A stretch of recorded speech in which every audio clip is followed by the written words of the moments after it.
नाही, पूर्वी मी स्वागत करतो की लोकप्रतिनिधी म्हणून निदान त्यांनी भेट दिली 12-13 वर्षानंतर पहिल्यांदा, हे महत्त्वाचं आहे. कारण की 5 वर्षे ते खासदार म्हणून या कोल्हापूर जिल्ह्यातनं निवडून गेले. त्यावेळी त्यांनी एखादी बैठक घेतली, आढावा घेतला असं मला माझ्या निदर्शनास कुठं नाही आहे. परंतु किमान पूर्ण झाल्यावर तरी ते गेले आणि मी काय काम केले याचं अवलोकन त्यांनी केलं. त्याबद्दल त्यांचे धन्यवाद. किमान त्यांच्यामुळं लोकांच्या मनामध्ये मी केलेल्याबद्दलचं एक शिक्कामोर्तब आणखीन एकदा झालं की बंटी पाटलांनीच हे केलेलं आहे, ह्याच्याबद्दल त्यांचे धन्यवाद आहेत. मुळात थेट पाईपलाईनचं अनेकदा मी बोललेलो आहे की हा प्रोजेक्ट किती अडचणीत आला, कुठले कुठले प्रसंग, आणि सगळ्या पत्रकार मंडळींना, कोल्हापूरवासियांना प्रामुख्यानं माहिती आहे की यामध्ये काही अडचणी आलेल्या आहेत. आता पाणी चालू झाल्यानंतर काही तांत्रिक अडचणी आल्या, ते दुरुस्त करण्याचा प्रयत्न करतायत. परंतु पाणी त्यांचं अज्ञानाची मला कीव येते. कारण की थेट पाईपलाईनमध्ये पुईखडीपर्यंत पाणी आणणं हा प्रोजेक्ट आहे आणि तिथनं पुढची वितरण व्यवस्था ही अमृतमधनंच आहे. म्हणजे मुळात त्यांनी थोडी माहिती घेतली असती तर बोलायला संयुक्तिक झालं असतं. आणि ही अमृतची योजना ही आत्ताचे मंत्री सुरेश खाडे यांच्या बंधूकडे हे कॉन्ट्रॅक्ट गेले 8-10 वर्ष आहे. आता राजकारण करायचं नव्हतं मला, परंतु आता त्यांनी केल्यामुळं मला करणं भाग आहे. या एजन्सीला 9 कोटी रुपयाचा दंड महापालिकेनं लावलेला आहे. माझी खासदारांना विनंती आहे की अमृतचा आढावा उद्या ताबडतोब त्यांनी घ्यावा. ह्या 10-11 जे पाण्याच्या टाक्याचं काम प्रलंबित आहे त्याचा आढावा त्यांनी ताबडतोब घ्यावा. सुरेश खाडे जे मंत्री आहेत त्यांच्या बंधूंनी हे काम घेतलेलं आहे.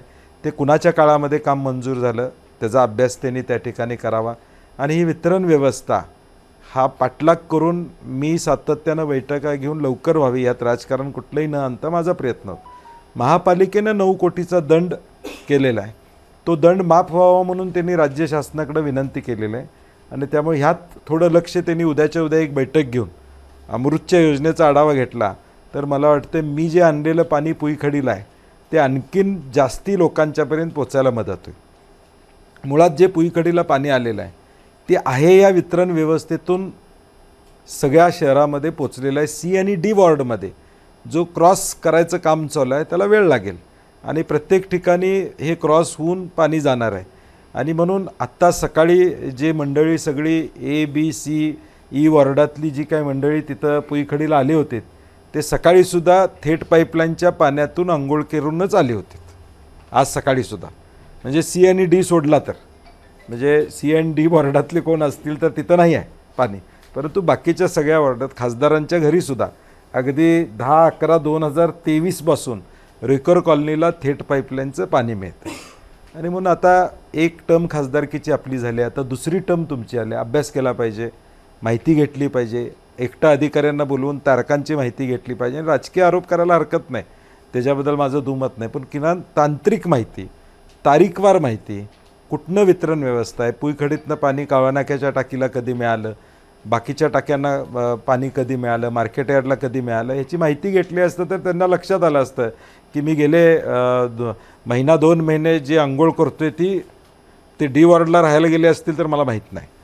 ती थेट पाईपलाईनच्या पाण्याचीच वापर आज या सगळ्या वॉर्डामध्ये आहे, हे मला पहिल्यांदा स्पष्ट करायचं आहे. आणि म्हणून आता भाजपनं एक सर्वे केला या कोल्हापूर जिल्ह्यामध्ये आणि त्या सर्वेमध्ये या कोल्हापुरातले पॉझिटिव्ह मुद्दे कुठले, निगेटिव्ह मुद्दे कुठले, ह्या गोष्टी समोर आल्या. आणि त्यामध्ये सगळ्यांनीच सांगितलं की थेट पाईपलाईन बंटी पाटलांच्या माध्यमातून, माझ्या एकट्याच्या नाही सगळ्यांच्या, परंतु मी पुढाकार घेतलेला आहे, माध्यमातून जी आली त्याचा चांगला परिणाम मतदारांच्यामध्ये प्रामुख्यानं आहे. मग हा खोडून काढायचा असेल तर त्याच्यावर आरोप केले पाहिजेत, हा मुद्दा लोकांच्यामध्ये आणला पाहिजे आणि त्याच्यावर काहीतरी काउंटर केलं पाहिजे. म्हणून आजचा हा प्रयोग आहे, हा यशस्वी होणार नाही, लोकांना माहीत आहे. आणि मला वाटतं लोक त्याचा अनुभव घेत आहेत. आता चांगलं पाणी ज्या ज्या ठिकाणी मिळतं, आणि आम्ही म्हटलंच नव्हतं की अख्ख्या शहरामध्ये हळूहळू, माझे वारंवार पत्रकार परिषद आहेत की आता ह्या योजनेतून शिंगणापूरच्या माध्यमातून किंवा जिथं जिथं बावड्याची टाकी आहे तिथून हे पाणी पुरवठा सगळीकडे वितरण व्यवस्था जुन्या व्यवस्थेतून होणार आहे. नवी व्यवस्था व्हायची आहे, ती नवी व्यवस्था चालू आहे. आता ते काम अमृतचं वेगळं आहे, ते थेट पाईपलाईनच्या प्रोजेक्टमध्ये नव्हतं हे प्रथमतः खासदारांनी समजून घेतलं पाहिजे. हे थेट पाईपलाईनच्या प्रोजेक्टमध्ये अमृतच्या पुढचा टप्पा किंवा पुढच्या गोष्टी हा त्याच्या प्रोजेक्टशी निगडीत नाही आहेत. थेट पाईपलाईन म्हणजे काय, काळमवाडीतनं पाणी उचलणं आणि पुईखडीला आणणं हा प्रोजेक्ट आहे. 53 किलोमीटरची पाईपलाईन आणणं हा प्रोजेक्ट आहे.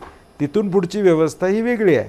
ती व्यवस्था जुन्या यंत्रणेतून आत्ताच कार्यान्वित आहे. नव्या यंत्रणेतून कार्यान्वित करण्याचा प्रयत्न या अमृतमधून होणार. नाही, चौकशीचं स्वागत आहे.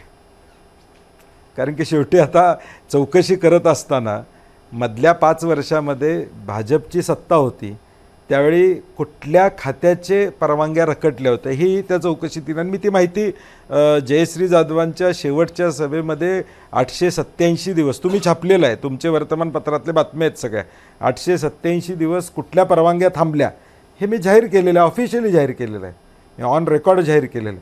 मला वाटते कदाचित त्यांना ते ऑन पेपर आणून आणि कुणाला अडचणीत भाजपमधल्या जाण्याचं असेल अशी शक्यता आहे.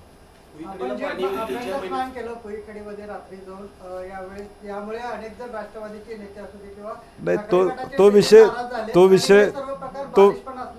तो विषय संपलेला आहे. मी म्हणलं तो विषय आता मागे गेलेला आहे, आता पुढचं चालू आहे. त्यामुळे मला वाटते त्याच्यावर उत्तर देण्याची काय आवश्यकता, त्याच वेळी मी उत्तर दिलेलं आहे.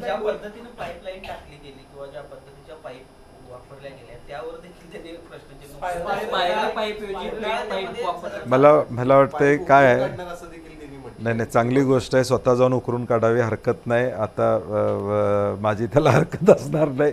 परंतु एवढे विनोद म्हणजे 2 टर्मचे खासदार करतात हे वाईट आहे. ठीक आहे, टीका केली पाहिजे, आम्ही विरोधाला विरोध करणं हरकत नाही.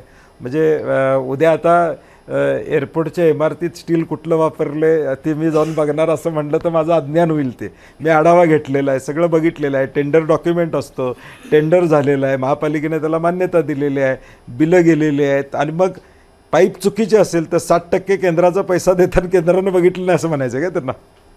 म्हणजे एका बाजूला म्हणतात केंद्राचा 60% पैसा आहे, मग केंद्रानं 60% पैसा सिमेंट पाईपला दिला होता, म्हणजे केंद्राचे अधिकारी देखील चुकीचं केलं असं. म्हणजे मला वाटतं माझी त्यांना आणखीन एकदा विनंती आहे की अभ्यासपूर्ण बोला.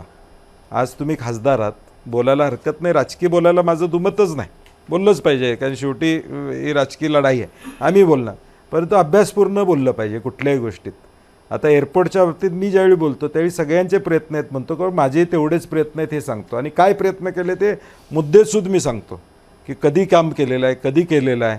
2008 साली ज्यावेळी 80 कोटी रुपये राजेंद्र दर्डासाहेब मंत्री होते त्यावेळी मी कसे आणले हे मी सगळं सांगतो. ऑन रेकॉर्ड आहे, ते ऑन पेपरमध्ये आहे. आता त्यात कसं ती मांडणी करायचं हे महत्त्व आहे. आणि म्हणून मी म्हणते की इलेक्शनमुळं हा विषय त्यांनी आत्ता अगदी आणलेला आहे, बाकी दुसरा काय कारण आहे असं वाटतं.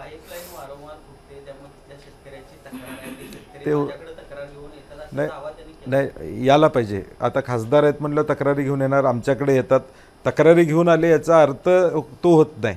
आणि म्हणून जिथं जिथं अडचणी आहेत तिथले त्यांनी सोडवलेलं आहे. महापालिकेच्या अधिकाऱ्यांना विचारा तुम्ही की बाबा हे आता बंटी पाटील तर पाईपलाईन टाकायला गेला नव्हता, महापालिकेच्या अधिकाऱ्यांना विचारलं पाहिजे की बाबा का फुटते, वॉलचे काय प्रॉब्लेम येतात, कुठं वॉल PWD करताना वॉल्स हे सिमेंट कॉन्क्रीटनं भरले होते का, काय झालं होतं हे माहिती घेतली पाहिजे. राजकीय आरोप करायला अजिबात माझी अडचण नाही, परंतु एखादा प्रोजेक्ट बदनाम करून शहराला बदनाम करणं हे वाईट आहे असं माझं मत आहे. सगळं मी म्हणलं करा म्हणून सांगितलं ना. व्हाईट पेपर येऊ दे, ब्लॅक पेपर येऊ दे, येलो पेपर येऊ दे, काही अडचण नाही.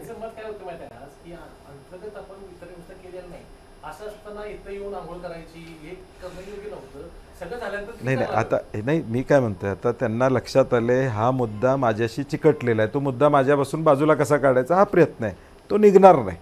त्यांनीच वारांवर टीका करून हा मुद्दा माझ्याकडे चिकटवलेला आहे. माझं श्रेय लोकांना माहीत आहे. तेव्हा आता कितीही प्रयत्न केला त्यांनी की ते योजना, माझी विनंती आहे त्यांना की योजना बदनाम करू नका. बंटी पाटलावर बोलायला हरकत नाही, परंतु योजना बदनाम होणं शहराच्या दृष्टीने हा त्यातल्या उणीवा आहेत.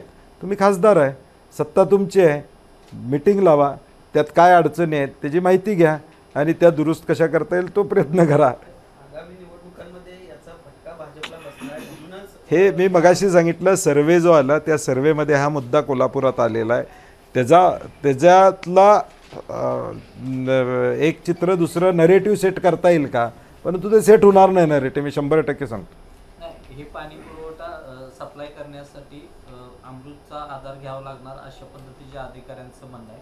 मात्र 12 पैकी 8 टाक्या अपूर्ण आहेत आणि त्यासाठी मग तुम्ही सत्ताधाऱ्यांच्याकडून काय मागणी करणार? मी सांगितलं ना, सुरेश खाडेंचे भाऊ त्याचे कॉन्ट्रॅक्टर आहेत, ती चौकशी करा. 9 कोटी महापालिकेनं दंड लावला आहे ऑफिशियली, त्याचाही विचार करा आणि उद्याच्या उद्या बैठक घ्या कमिशनर बरोबर. ह्या टाक्या पूर्ण का नाहीत, अपूर्ण का नाहीत, बैठक घ्या ना. आम्ही त्या बैठका घेतलेल्या आहेत, मी 10 वेळा बैठका घेतलेल्या आहेत आणि त्याच्यावर कारवाई करा म्हणून तुमच्या वर्तमानपत्रामध्ये बातम्या आहेत माझ्या आढावा बैठकीच्या, की कॉन्ट्रॅक्टरवर कारवाई करा, ब्लॅकलिस्ट करा. हे मी कमिशनरना पालकमंत्री असताना अनेकदा सूचना दिलेल्या आहेत. खरे शेवटी त्यावेळीसुद्धा या प्रत्येक वेळी कॉन्ट्रॅक्टरनं आम्हाला करून देतो मुदतवाढ ही घेण्याचा प्रयत्न केलेला आहे. आत्ता माझं खरं महत्त्वाचं आहे की 9 कोटी रुपयाचा दंड भाजपचा कॉन्ट्रॅक्टर म्हणून माफ करणार का लावणार? नाही सांगितले की मी आता, त्यांना माहीत आहे सगळं. या की बैठक झालेली आहे, हातकणंगलेतून राजू शेट्टी आले तर ठीक, नाही तर शिवसेनेचा उमेदवार उभा करायचा असं काही निर्णय झालेला आहे? नाही, असा कुठलाही निर्णय झालेला नाही. महाविकास आघाडी म्हणून हातकणंगलेची सीट उद्धव ठाकरे साहेब राजू शेट्टींच्याबरोबर बोलून राजू शेट्टींना पाठिंबा द्यावा या पद्धतीची चर्चा महाविकास आघाडीच्या बैठकीमध्ये संजय राऊत साहेबांनी सांगितलेले. आणि म्हणून त्यांचा जोपर्यंत यस नो येत नाही तोपर्यंत महाविकास आघाडीमध्ये तशा पद्धतीचा निर्णय काय होईल हे आत्ता मी सांगू शकत नाही. परंतु काल उद्धव ठाकरे साहेबांनी त्यांचे शिवसेनेचे सगळे लोक हातकणंगलेत बोलवून घेतले आणि त्यांच्याशी या संदर्भातली चर्चा केलेली आहे. ती आमच्यापर्यंत नाही आहे, ती कदाचित शिवसेनेची लोक तुम्हाला सांगू शकतील. आणि म्हणून एक प्राथमिक बैठक उद्या समजा महाविकास आघाडीनं ठरवलं की पाठिंबा राजू शेट्टींना द्यायचा, आमची बैठक व्हायला पाहिजे. म्हणून एक प्राथमिक बैठक, बाबा आमचे BLA काय नेमलेले आहेत, मेळावे काय घेता येईल का, कशा पद्धतीनं आपल्याला या निवडणुकीमध्ये सामोरं जाता येईल. शेवटी शिराळा आणि वाळवा हे 2 मोठे तालुके जयंत पाटील साहेबांच्या प्रभावाखाली असणारे तालुके आहेत. शिरोळमध्ये काँग्रेसची ताकद आहे. पूर्वी उल्हास पाटील तिथं शिवसेनेचे आमदार म्हणून काम करलेत. हातकणंगल्यात राजू आवळे आमचे विद्यमान आमदार आहेत, त्यांच्या उलटं 2 नंबर मतं मिळालेले सुजित मिंचेकर आता महाविकास आघाडीमध्ये आहेत. शाहूवाडीमध्ये सत्यजित पाटील हे 2 नंबर 1 लाख मतं घेतलेला व्यक्ती महाविकास आघाडीमध्ये आहे.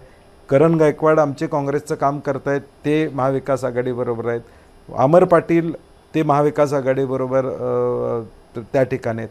इचलकरंजीमध्ये आमचे महाविकास आघाडीचे नगरसेवक आणि जे काय सगळे गट आहेत, सगळे गट हे एकत्रितपणे आहेत. आणि फॉर्मिडेबल ताकद ही महाविकास आघाडीची ह्या मतदारसंघात सुद्धा आहे. आणि ही ताकद शेवटी जो निर्णय होईल महाविकास आघाडी त्याच्या पाठीमागे लागली पाहिजे. आमचा उद्देश काय भाजपला पराभूत करणे. आणि म्हणून उद्या राजू शेट्टींना पाठिंबा देण्याचा निर्णय किंवा राजू शेट्टींच्या बाबतीत वरच्या स्तरावर जर काही निर्णय झाला तर कशा पद्धतीनं पुढे गेलं पाहिजे, काय नियोजन केलं पाहिजे याची चर्चा करणं अभिप्रेत आहे आम्हाला.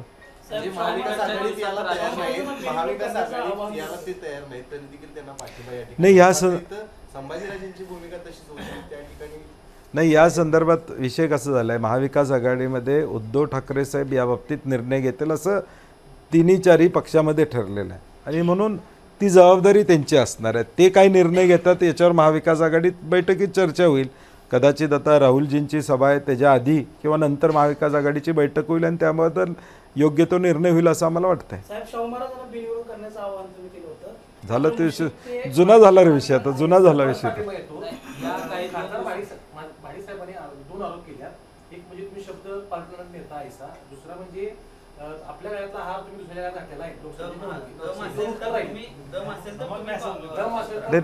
आता कसं आहे, आता ते आव्हानात्मक भाषा तिने 1-3 महिन्यापूर्वी केली असती तर बरं झालं असतं. मला निर्णय घेता आला असता त्यावेळी. कसं आहे, आव्हानाला भिणारा बंटी पाटील नाही आहे. म्हणजे ज्यावेळी कोण आव्हान देते त्यावेळी तो मैदान सोडणाऱ्यांपैकी मी नाही आहे. हे आता त्यांना माहीत आहे. शाहू महाराजांची उमेदवारीसाठी आम्ही प्रयत्न करतो आहे. काँग्रेसला ती सीट मिळावी यासाठी आमचा प्रयत्न चालू आहे. महाविकास आघाडी म्हणून शाहू महाराजांना आम्ही सगळेजण या उभे करण्यासाठी आमचा प्रयत्न असणार आहे. सगळ्या गोष्टी आता बऱ्यापैकी पुढं गेलेला आहे. आत्ता बोलण्यात काय अर्थ नाही. 3 महिन्यापूर्वी बोलले असते तर मग मी उत्तर त्याला समर्पक दिलं असतं. ही काही जागा- ही ठरलं जागा चालेल, लोक आहे ते दणका देतील असं देखील त्यांनी म्हटलेलं आहे. आता शेवटी मी म्हटलं तसं ही निवडणूक जनता विरुद्ध महायुती आहे. जनतेनं निवडणूक हातात घेतलेली आहे आणि आज शेतकऱ्यांचे अडचणी, विद्यार्थ्यांच्या अडचणी, बेरोजगारी, महागाई हे सगळे मुद्दे प्रचंड प्रमाणात आहेत आणि म्हणून या मुद्द्यावरच ही निवडणूक पुढच्या काळामध्ये होईल आणि आपल्याला निश्चितपणे लक्षात येईल. देशात एक वेगळं वातावरण आहे. निश्चितपणे इंडिया आघाडीची सत्ता देशामध्ये येणार, काही अडचण येणार नाही. आमचं ठरलंय म्हणत आपण गेल्या ह्याच्यामध्ये संजय मंडलिकांना खरं तर निवडून आणलेलं आहे, सगळ्यांना ज्ञात आहे. मात्र तेच संजय मंडलिक आता म्हणतात काय एका स्लोगनवरती कोण निवडून येत नाही अशा पद्धतीचं त्यांचं नाही आता काय आज संजय मंडलिकांच्यावर बोलणं संयुक्तिक ठरणार नाही. उमेदवारी महायुतीची फायनल होऊन ते काय फासे पडतील सांगता येत नाही. आज मला कुणावर टीका करायची नाही. उद्या कोण माझ्या स्टेजवर असेल मी सांगू शकत नाही. त्यामुळं आज मला बोलायचं नाही. महाविकास आघाडी म्हणून काँग्रेसला तिकीट मिळावं, शाहू महाराजांनी उभा राहावं ही माझी भूमिका फर्म आहे. त्यात कुठलाही बदल नाही. आता महायुतीचे उमेदवार कोण होतात होऊ दे, झाल्यावर सगळी गणितं स्पष्ट होतील ना. कारण की वेळा भोपळ्याचं नातं तिथं प्रचंड आहे. आमच्याकडं तसं नाही आहे. आमच्याकडं तसा विषय नाही आहे. तिकडं मात्र प्रचंड वेळा भोपळ्याचं नातं आहे. त्यामुळे ते स्पष्ट होईल निर्णय झाल्यावर. काय माझा त्यांच्याशी संपर्क नाही, माझी त्यांच्याशी कुठलीही चर्चा नाही. त्यामुळे मी त्याच्यावर बोलू शकत नाही. ही जागा आहे जी शिवसेनेची. आज नाही, आजचं उद्याचं काय हे आज बोलणं, निर्णय होईपर्यंत मी त्याच्यावर बोलणं संयुक्तिक नाही. ही जागा आहे ती शिवसेनेची होती आणि काँग्रेसला 30-35 वर्षापासून मिळते. ही जागा काँग्रेसकडे घेण्यासाठी एक षडयंत्र आहे अशा पद्धतीचा आरोप देखील माडिक यांनी केला.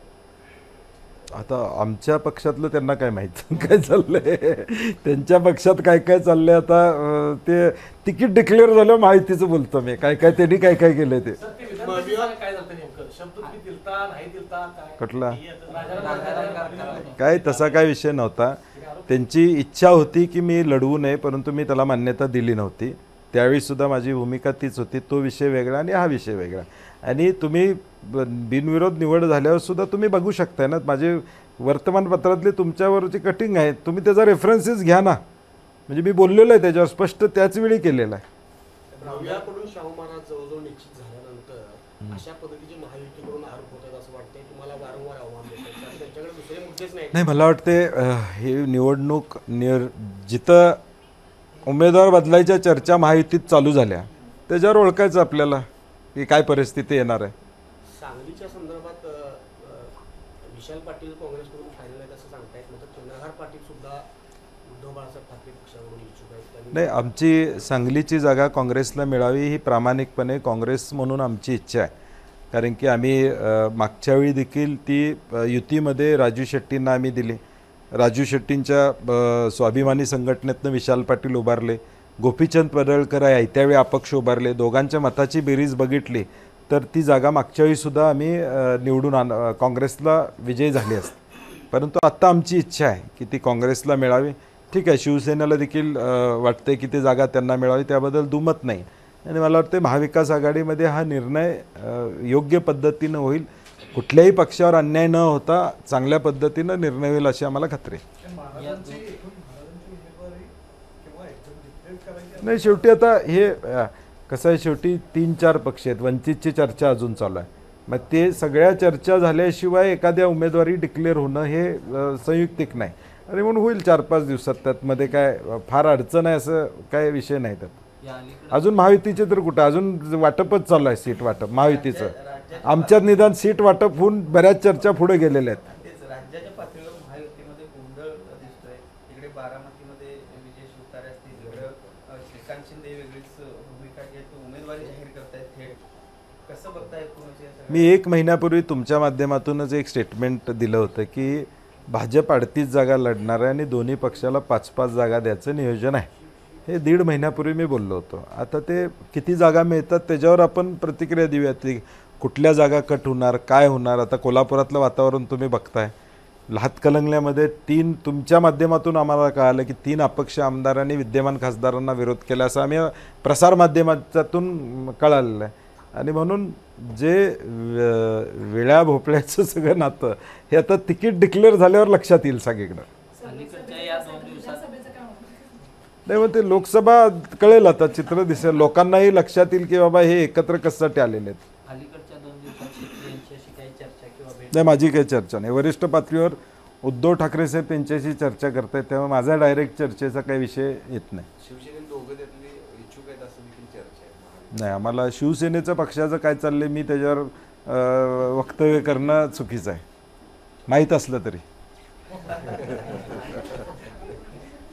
लोकसभा निवडणुकीच्या तोंडावर सीए कायदा सरकारनं आणला. नाही काय, आता कसं आहे, मुद्दे कुठला नाही आहे.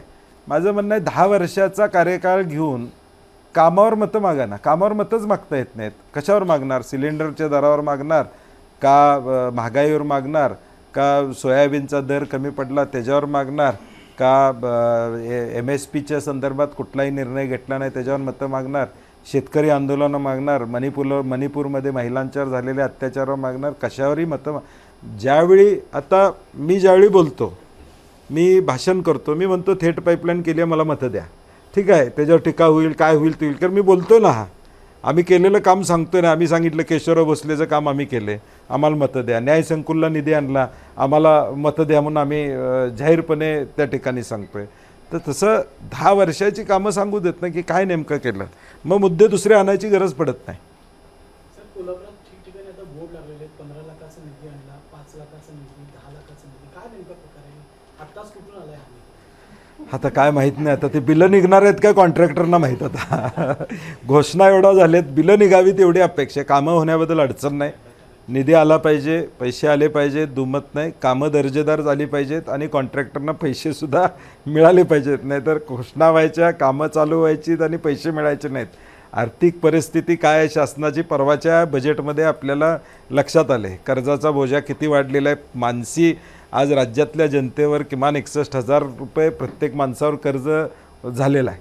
आणि म्हणून या परिस्थितीमध्ये नेमकं विकासात्मक कामं करत असताना ती व्यवस्थित आणि चांगली व्हावी अशी आमची अपेक्षा आहे. महाराष्ट्र, कर्नाटक नंतर हरियाणात देखील तीच परिस्थिती दिसते. काल मुख्यमंत्री बदलण्यात आले, सहयोगी पक्षाचे 6 ते 7 आमदार भाजपकडे गेल्याची चर्चा आहे.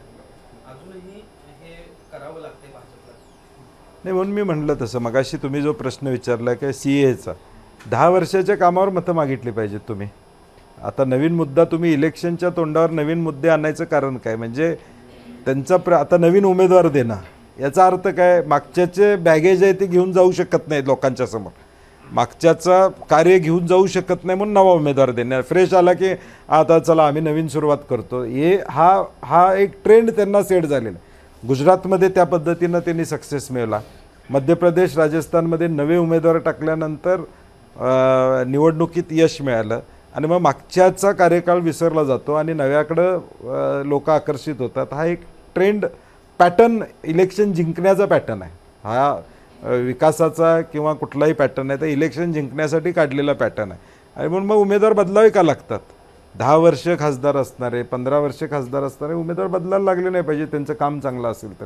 आणि म्हणून नवा एक ट्रेंड किंवा पॅटर्न आणायचा आणि मग त्याच्या भोवतीने इलेक्शन घेऊन जायचा हा प्रयत्न आहे. काही फायदा होणार नाही. साहेब, गेल्या अनेक दिवसापासून तुमचं एक स्टेटमेंट आहे की ही निवडणूक जनता विरुद्ध भाजप अशी आहे. हो. त्यांच्यासोबत शिवसेना आहे, राष्ट्रवादी आहे, त्या संदर्भात महायुती आहे. नाही, मग तेच की महायुती म्हणजे माझा म्हणण्याचा उद्देश महायुतीच, जनता विरुद्ध महायुती असा विषय साधारणपणे आहे. साहेब, शक्तीपीठ महामार्गाला विरोध होतो शेतकऱ्यांचा, सुपीक जमीन जाणवत म्हणून शेतकरी रस्त्यावर होते. नाही, त्या संदर्भात मला शेतकरी सगळे भेटायला आले होते. मी ज्यांच्यावर अन्याय होतो आहे त्याला काँग्रेस पक्ष म्हणून आम्ही पाठिंबा त्याच दिवशी मी त्यांना दिलेला आहे. आणि हा अन्यायकारक रस्ता आहे, कोणाला तरी गृहीत धरून कॉन्ट्रॅक्टरांना काम मिळवून देण्यासाठी काढलेला हा मार्ग आहे. ह्याला एक धार्मिक नाव देऊन तो लोकांच्या मनामध्ये एक संभ्रम अवस्था निर्माण करण्याचा प्रयत्न त्या ठिकाणीचा. एक्झिस्टिंग रस्ते आहेत, ते एक्झिस्टिंग रस्ते तुम्ही वाढवा, कुणाची अडचण त्यामध्ये असणार नाही. परंतु शेतकरी देशोधडीला पाठवून नवं काहीतरी आम्ही करायला लागलो आहे आणि मग त्याला या पद्धतीचं एक चित्र दिलं की मग लोकांना वाटतं अरे विरोध कसा करायचा, अरे हे ह्यासाठी चाललं आहे, असे एक वातावरण करायचं. परंतु त्याच्यामागचा अजेंडा हे कॉन्ट्रॅक्टरना काम मिळवून दिलं, याच्या पलीकडचा कुठलाही अजेंडा या रस्त्याचा नाही. राहुल गांधींची भारत यात्रा महाराष्ट्रात आली आहे. काय कोल्हापुरातून जसं भारत नाही, आम्ही 17 तारखेला मुंबईच्या सभेला ताकदीनं जाणार आहोत. 17 तारखेला मुंबईच्या सभेला जाणार आहोत. चला, धन्यवाद. एक विश्लेषणात्मक एक बाईट पाहिजे हां, की 2019ची काय परिस्थिती होती कोल्हापूर लोकसभेमध्ये आणि आता या निवडणुकीची काय परिस्थिती आहे? आकडेवारी सांगायला पाहिजे. काय गरज नाही. हां, नाही काय होईल रणजित, हे आज बोलू शकणार नाही मी. मगाशी जो उल्लेख नाही आज बोलू शकणार नाही. उमेदवार त्यांचा फायनल झाला की तुम्हाला विश्लेषण देतो. हां, आज सगळं असं चित्र ह्याच्यासारखं आहे. म्हणजे त्यांच्या बाजूचं कोण राहणार आणि कोण नाही राहणार हे काहीच सांगू शकत नाही. हां, नाही तसं नाही आहे. म्हणजे उमेदवाराचं फायनल झाल्याशिवाय कळणार नाही ना. बरं, भाजपला सीट जाते का शिंदे गटाला जाते ही मूळ सुरुवात आहे. म्हणजे तिथनं ते चालू होणार आहे. तर तुम्हीच कुणीतरी पेपरला दाखवलं, टी व्हीला दाखवलं, 3 आमदारांनी विरोध केला आहे तिकट असं तुम्हीच सांगितलं. हां, भूषणनं दाखवलं का कुणी माहीत नाही. हां हां, म्हणजे मग भाजपला गेली तर कोण उमेदवार असणार हे अजून माहीत नाही. त्यामुळं उमेदवार झाल्याशिवाय ॲनालिसिस जरा योग्य होणार नाही. नाही त्याला काय होईल, काय त्याला अर्थच राहणार नाही. 8 दिवसात सगळं चित्र बदललेलं असेल. एबीपी माझा, उघडा डोळे बघा नीट.